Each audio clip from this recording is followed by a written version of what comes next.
করছিস কেন? বাসায় বসে থাকতে থাকতে বড় হয়ে গেছি। এখন কি করবি? চল বাইরে থেকে ঘুরে আসি। বাইরে যাবি? চল। আরে তুই দৌড়ে চালাইছিস কেন? আস্তে চালা, ভয় পাচ্ছি তো। তুই শুধু দেখ। মেরে ফেলবি নাকি আমাকে? কিরে রেখে আসিস কেন? যেভাবে গাড়ি চালাইছো আমার তো হাড় করে একদম ব্যথা হয়ে গেছে। আরে এটা আরে এটা কি? আমি তোদের দাদু, চিনতে পারোস না? দাদু নাকি? হ্যাঁ হ্যাঁ, এটা তো আমাদের দাদু। তোরা আমাকে চিনতে পারলি না? সরি দাদু, ভুল হয়ে গেছে।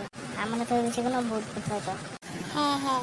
যাই হোক, তোরা এখন রাত্রে এখানে কি করতেছ? মানে দাদু বাড়িতে বসে পড়ে গেছে, এই জন্য ঘুরতে আসলাম বাইরে। ও বলতেছিল ওর নাকি বাড়িতে আর বসে রাখতে মন চায় না। যা যা, বাড়িতে যা যা। আরে দাদু কই যাবে? ঠিক আছে জলদি। কিরে আবার ডাকলি কেন? আরে আমাদের ভিউয়ার্সদের বলে যাবা না যে এটা আমাদের প্রথম কার্টুন ভিডিও, তাই আমাদের বেশি করে সাপোর্ট করতে। আগামীতে ইনশাআল্লাহ এরকম আরো ভালো ভালো ভিডিও নিয়ে আসবো আপনাদের সামনে, তো সবাই সাপোর্ট করবেন। হ্যাঁ ও, এই কথা তুমি আমাকে আগে বলবা না? তো ভিউয়ার্সরা সবাই লাইক কমেন্ট শেয়ার করে দিবেন। এটা ওদের প্রথম ভিডিও, তাই